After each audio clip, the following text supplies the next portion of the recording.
My name is Nathan Hayes. I'm 38 years old and I just walked away from the U.S. Army after serving 10 years as a tactical operations officer. No big send-off. No ceremony. Just me packing my duffel in silence while the rest of the unit moved on like I'd never been there. I left the base at dawn. No one noticed. Not even the clerk at the gate looked up when I handed him my ID. He scanned it, nodded, and went back to his coffee like I hadn't spent the last decade making sure every single op went smoother than it should. 10 years. That's what I gave them. I was never the loudest guy in the room. I didn't chase rank or talk at others in meetings. I just showed up. Day or night, rain or desert, I showed up. Quietly. Consistently. Every training run, every mission brief, every equipment audit, I was there before anyone else and usually the last to leave. They said I was dependable, called me the spine of the unit. But when it came time for promotion, all I got was a polite smile and a checklist of what I still needed to demonstrate. I had more field time than two of the majors combined. Built logistics, pipelines that cut failure rates in half. Trained 24 junior officers, most of whom outranked me now. But they still said I wasn't visible enough, that I lacked strategic presence. Whatever that means. So I nodded, said thank you for the feedback and walked out. That was 3 days ago.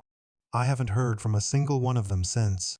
I didn't expect a parade, but I didn't expect to feel invisible either. You give 10 years to something. You think it matters, that it adds up to something more than a line in your file. But in the end, I was just another quiet guy who did his job too well for too long without asking for anything back. So I left. Not with anger, not with fireworks, just with the weight of knowing I gave them everything, and they gave me silence.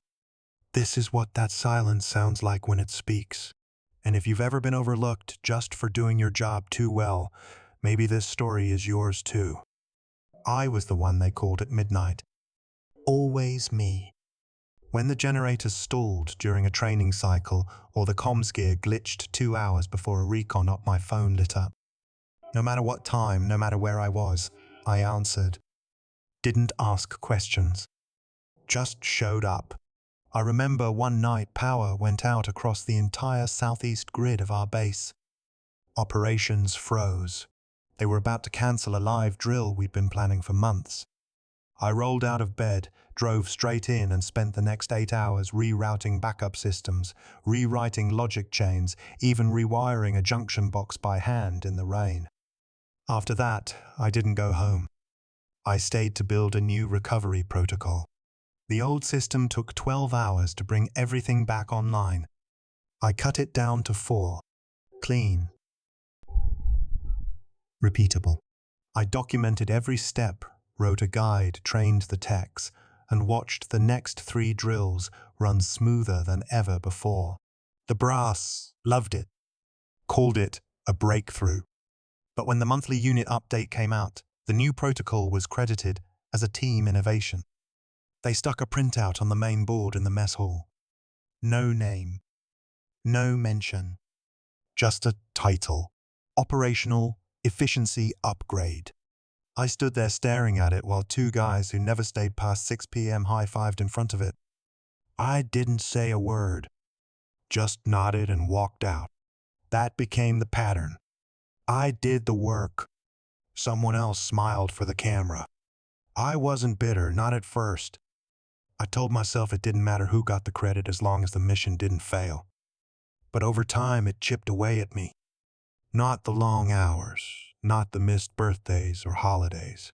It was the feeling that no matter how many fires I put out, no one ever noticed the guy holding the hose.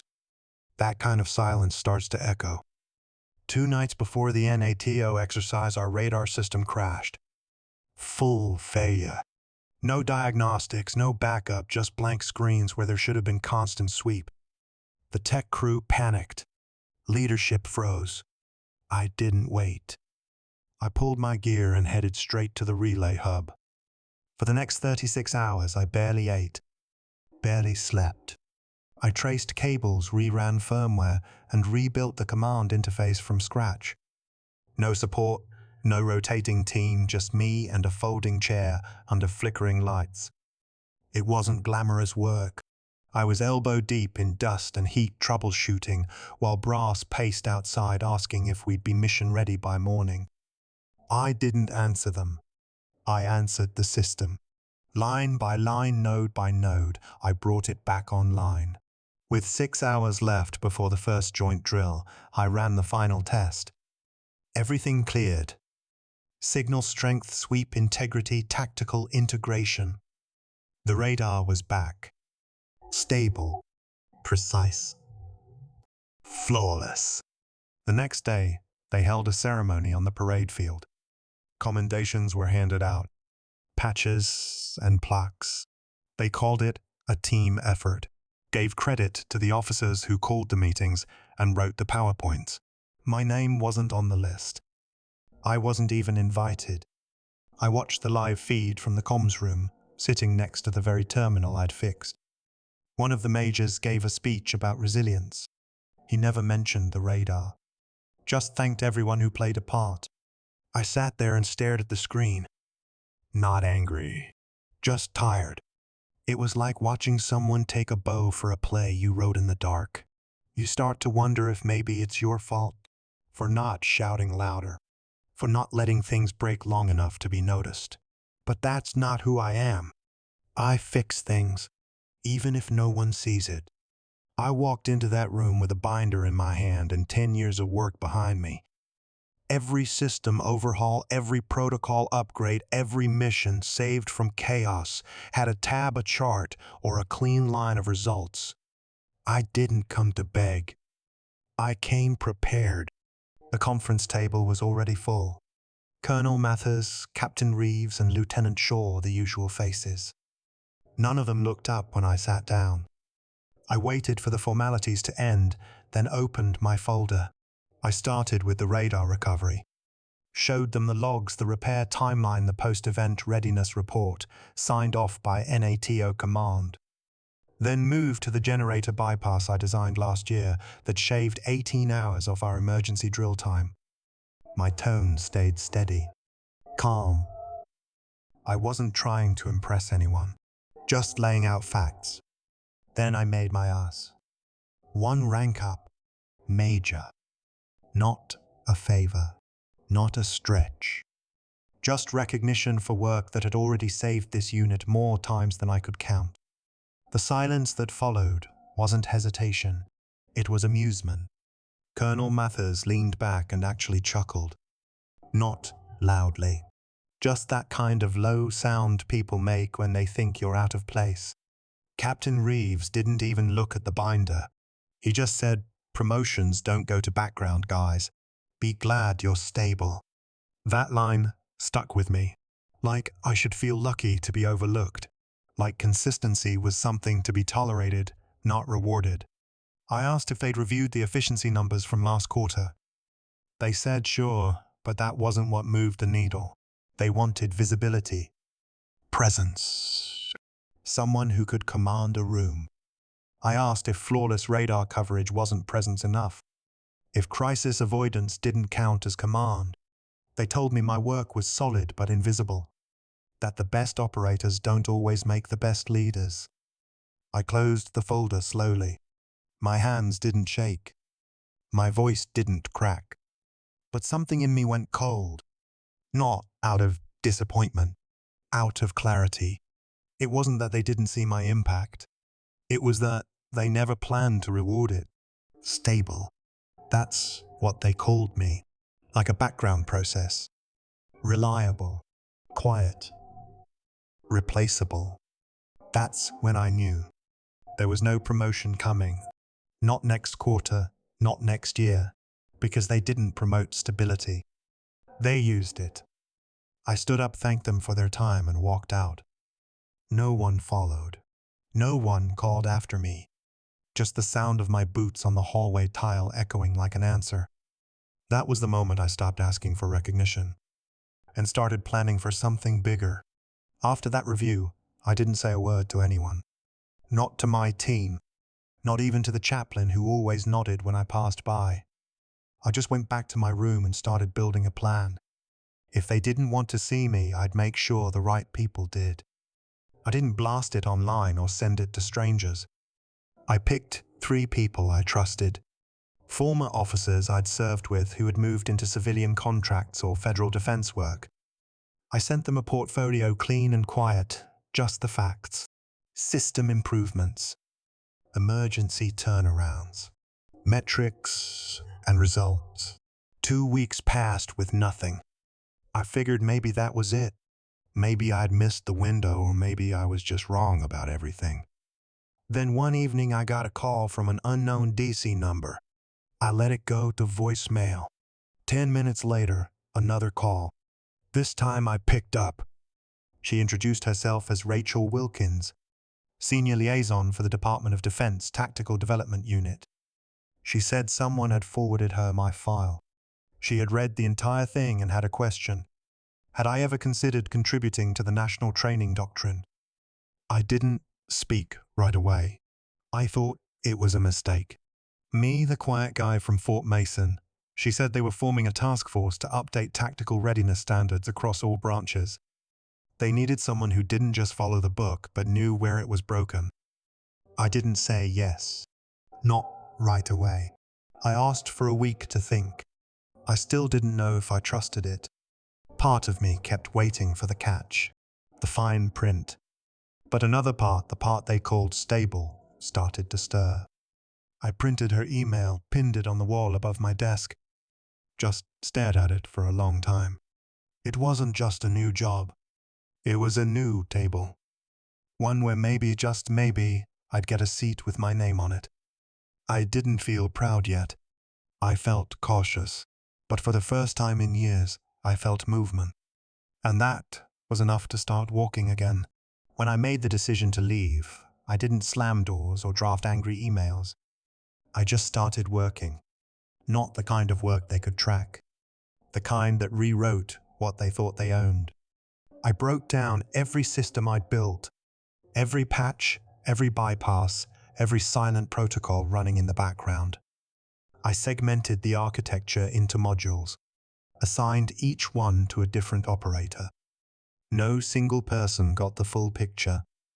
Not out of spite, out of principle. Systems like that should never be in one hand unless that hand understands the cost of failure. I left them clean documentation. Tight, precise, no fluff. Each section worked flawlessly on its own. But without the context I held, syncing them would be chaos. They'd need weeks to figure it out. Months if things went wrong. One morning I walked through the tech bay and handed a drive to Sergeant Clark. Just the diagnostics log. Nothing special. He asked if anything was changing. I told him no. Nothing they'd noticed yet. By the time Command realized what was happening, I'd already scheduled my exit interview, left my clearance badge on the desk, and took the long walk past the wire without a backward glance. They started calling 3 days later. First, it was basic follow-ups. Then came the requests for clarification. Can you explain this update? Do you know why the backup server stopped syncing? I ignored them. I wasn't being cruel. I was being clear. I had spent 10 years making their system run smoother than any other unit in the region. And I had done it without fanfare, without budget, without backup. Now they'd feel the silence. Not because I sabotaged it, because they never learned how to maintain what I built. Before I shut down my work terminal, I left one last message in the system logs. No drama, no signature, just a single line embedded in the heartbeat file. You'll need me because I built it to work, not to be copied. The day I walked into the Pentagon, it didn't feel like a victory lap. It felt like stepping onto a battlefield where the weapons were policy and the targets were habits too old to question. The air was sterile, the pace quiet but charged. And yet, for the first time in years, I didn't feel like I had to prove I belonged. They gave me a small office, nothing fancy, a single window facing the river and a folder 2 inches thick waiting on my desk. Inside were the existing National Tactical Training Standards. I read through every page that morning, twice. Then I sat back and realized why they'd called. The documents were full of phrases like generally acceptable and best effort. They left space for assumptions, room for shortcuts, and no accountability when things went sideways. These weren't just weak guidelines. They were open doors for failure, dressed up in bureaucratic language. So I got to work. Not with a highlighter or a red pen, but with real data. Field reports, post-exercise assessments, unit performance metrics going back 10 years. I wasn't there to guess. I was there to build what no one could argue with. Every new page I wrote started with a single question. What actually works? I cut sections, rewrote benchmarks, and introduced protocols that demanded evidence, not rank. If you wanted to pass, you had to prove it. No more legacy credits. No more "we've always done it this way." It wasn't personal anymore. I wasn't writing to redeem myself or to get back at anyone. I was writing because people out there were training for missions that could cost lives. And if their foundation was built on vague doctrine that was on us, within 6 weeks the first draft was ready. Tighter, clearer, accountable. I submitted it quietly, no cover letter, just a note attached that said version 1.0, based on what's real. This wasn't my name on a whiteboard. It wasn't a headline or a speech. It was the start of a shift, one that didn't need applause, just results. The call came in on a Thursday afternoon. I recognized the number before I picked up. Same line I used to answer in uniform back when I still believed loyalty would speak louder than proof. Their tone was different now. Tighter, pressed. They didn't waste time on small talk. They'd failed the preliminary audit for the new national training standards. Missed half the benchmarks, couldn't explain their scores, and were flagged for procedural inconsistency. The unit that once told me to be glad I was stable now needed help just to stay operational. I listened. Said nothing for a full beat after they finished. Then I asked one question. Are you calling because you respect what I've built, or because you can't avoid it anymore? There was silence on the other end. Then a sigh. We need your guidance. My reply was calm. I no longer work off the record. If you want access, you follow the combat attribution protocol. They didn't know what that meant. So I explained.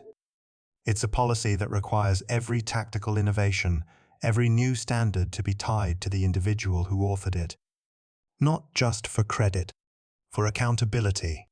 No more faceless doctrine. If someone builds the foundation, their name is carved into the cornerstone. Some called it unnecessary. Others said it would create tension in the ranks. But I knew the truth. It wasn't about tension. It was about fairness. For too long, good ideas had been buried under bad leadership. The protocol wasn't revenge. It was insurance. A system that made sure no soldier, no tech, no strategist could be erased from the work they gave their nights and weekends to.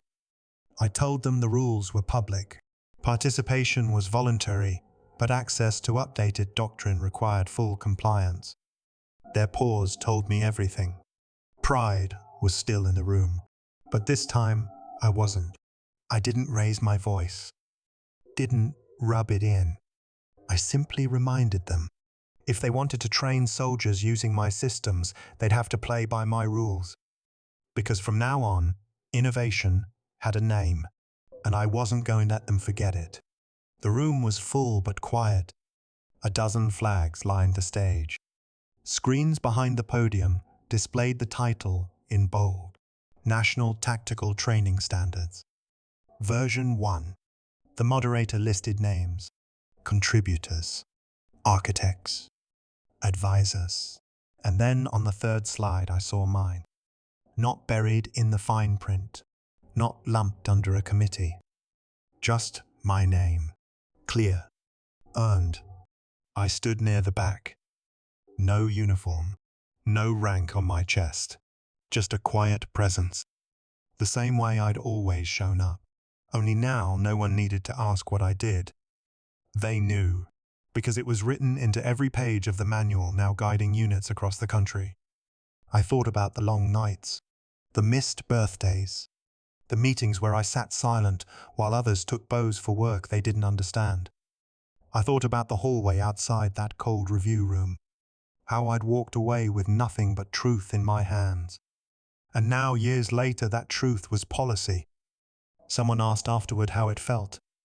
I just smiled. It wasn't about feeling big. It was about knowing I didn't need to yell to be heard. When you build something right, you don't have to fight for credit. It finds its way. I'm not angry anymore. I don't carry bitterness in my pack. What I carry is proof that doing the work matters, that holding the line matters, even when no one claps. To anyone watching this, wondering if your effort is invisible, if you matter only when someone else says so, let me say this. Real value doesn't disappear. It may get overlooked, stepped on, even stolen. But when you build it, right when you stay sharp, when you refuse to compromise, it outlasts everything. You don't need applause.